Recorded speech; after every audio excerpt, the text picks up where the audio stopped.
A gente segue aqui falando sobre a reforma tributária, que avança no Congresso, mas ainda faltam alguns passos antes das novas regras começarem a valer. Claro, tem todo um período de transição, mas de qualquer forma o Congresso pode fazer essa aprovação. Para entender melhor as mudanças, os próximos passos dessa reforma, a gente conversa agora, gentilmente nos atende o senador Carlos Viana, do Podemos de Minas Gerais. Tudo bem, senador? Bem-vindo. Obrigado, Tiago. Meu boa noite a você, todos os nossos telespectadores da Jovem Pan. Muito obrigado. Bom, senador, falando sobre a tramitação geral, hoje tivemos a aprovação na CCJ, um passo importante, e provavelmente amanhã teremos análise pelo plenário, com pelo menos 49 votos sendo necessários. Mas eu pergunto para o senhor, o presidente da Câmara, Arthur Lira, já fala numa espécie de fatiamento para que a promulgação seja mais rápida, ou seja, o que o Senado alterar pode ser que, obviamente, volta para a Câmara, mas o que o Senado não alterar já pode ser promulgado. O senhor acredita nessa possibilidade? Bem, a questão agora é o prazo. A ideia das duas casas é que, pelo menos, o consenso da reforma seja votado até o final do ano. Agora há pouco nós decidimos em plenário, inclusive, que a votação se dará no dia 21, agora de novembro. Nós teremos, semana que vem, feriado, teremos sessões, inclusive, para contar o prazo legal que é exigido, mas a votação está prevista para o dia 21, se não tivermos nenhuma dificuldade até lá. Claro que a Câmara tem um outro modus operandi, uma outra tramitação, e se entenderem que há risco de que toda ela não seja promulgada, é possível que sim se faça uma parte, e aí o governo vai ter que ter uma habilidade muito grande em conseguir aprovar o que interessa ao governo, inclusive para o orçamento do ano que vem, dentro do que foi aprovado hoje na CCJ e que nós devemos manter. Porque os pontos de discordância ainda são pequenos, Tiago. A maior parte da reforma ela tem consenso, porque já vem de uma discussão já de praticamente um mês, 2 semanas, inclusive, o relatório ficou à disposição. Hoje nós tivemos 7 horas de discussões e a gente percebe que estamos caminhando para um relatório final que vai ter uma aceitação bem grande aqui dos senadores. O senador, então, só para deixar claro, o que foi acordado em relação ao dia 21 é a aprovação definitiva no Senado, é isso? Exatamente. A votação final está marcada para o dia 21 de novembro e até lá nós temos o prazo regimental para as discussões. Há também uma série de novas emendas que foram apresentadas, que o relator tem atendido a todos, tem conversado com todos. Podem existir modificações no texto, mas não acredito que nada substancial.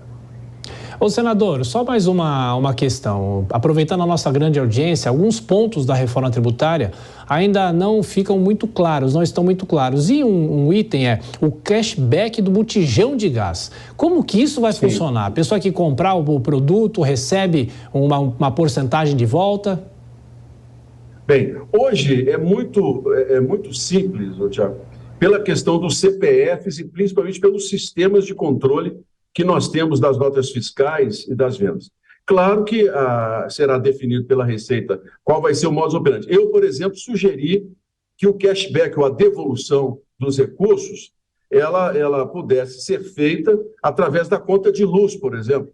As pessoas receberiam todo esse crédito, além da energia elétrica, outros que poderiam ser pagos no desconto ali da conta de energia. O governo entendeu que isso não era possível, mas terá de apresentar um formulário, uma forma de como se fazer essa devolução, até mesmo em dinheiro. O auxílio emergencial deu ao governo federal uma expertise muito grande em termos de contas para todos os CPFs do Brasil e, naturalmente, um acompanhamento das pessoas que têm renda e não têm renda hoje.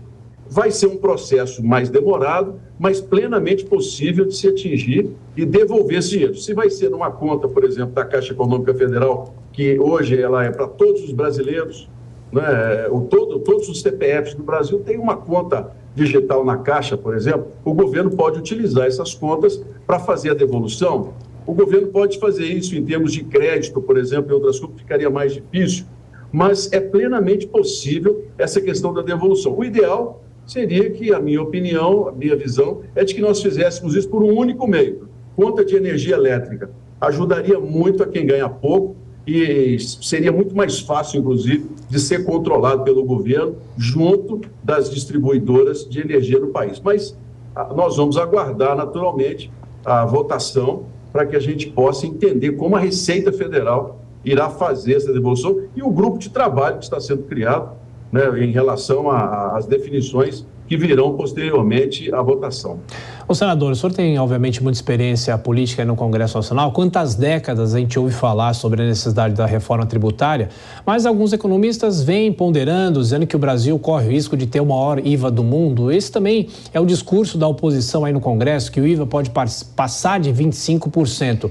E o consenso ou pelo menos a discussão é melhor ter uma reforma agora do que não ter a reforma e mais uma vez adiar, porque a condição política, de uma certa maneira, foi dada durante todo esse ano, não é, senador? Olha, primeiro, essa reforma, ela não é deste governo. Eu já falei isso aqui na Jovem Pan. Essa é uma reforma que vem sendo trabalhada há muitos anos. O Ministério da Economia tem técnicos de carreira muito competentes que fizeram diversos estudos, diversas simulações, Tiago, para chegarmos até um determinado relatório central que agora está sendo colocado em votação, naturalmente dentro de uma decisão política do governo que está hoje no Palácio do Planalto. É importante deixar isso claro, essa é uma reforma que já vem há muitos anos sendo pleiteada pela sociedade. E eu já, inclusive, coloquei aqui também que ela seria aprovada. Por quê? Todo o setor produtivo brasileiro, todos aqueles que têm uma noção da carga tributária do nosso país, sabem claramente que nós precisamos dessa reforma. E o relatório apresentado hoje pelo senador Eduardo Braga. Isso. Eduardo Braga, desculpa, obrigado pela... Ele não é o melhor dos mundos, mas é um relatório que já nos dá um avanço em relação a, pelo menos, unificar os impostos e nós colocarmos já uma nova possibilidade. 10 anos, inclusive, é um prazo longo. O próprio setor produtivo entende que poderia ser com 3 anos a convivência dos impostos. Mas os estados de menor renda querem esse prazo de 10 anos porque eles entendem que é a melhor maneira de se adequar, de fazer mudanças. Então, a gente tem que tocar, vamos dizer, como a gente diz em Minas, a gente tem que tocar o carro de acordo com a marcha do boi. Então, vamos devagar para resolver esse assunto. Agora, o IVA. A Hungria tem um IVA de 27%, é a experiência que tem. O nosso pode chegar a 27,5%.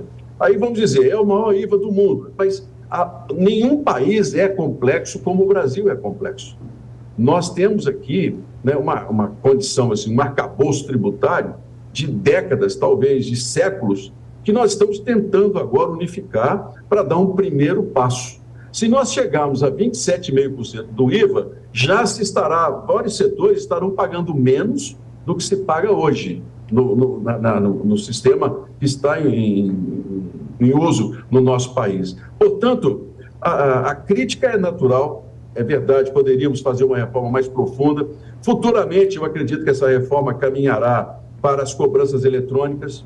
Nós vamos chegar a um ponto no Brasil que cartões de crédito, cartões de débito, serão ali a cobrança final do imposto. Nós não teremos toda essa condição de vários impostos, mas, por enquanto, é o que nós podemos entregar ao país. E estou muito confiante de que, começando a votar amanhã, que a proposta é votar e irmos até mais à frente, se o plenário entender, a votação pode ocorrer até antes.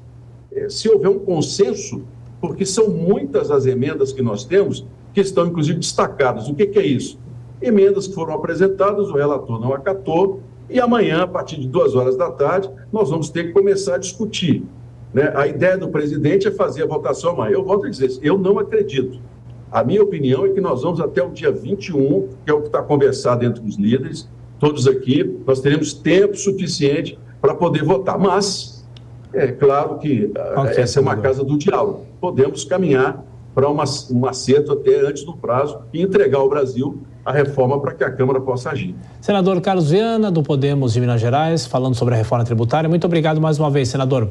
Bom descanso. Obrigado, Tiago. Uma boa noite para você. Um abraço a todos os nossos telespectadores. Obrigado. Bom, Dora Kramer, falando sobre a reforma tributária do ponto de vista político, o avanço que pode representar para o Brasil depois de tantas décadas com essa discussão que nunca foi para frente. Pois é isso que se diz, né? Melhor essa reforma do que reforma nenhuma.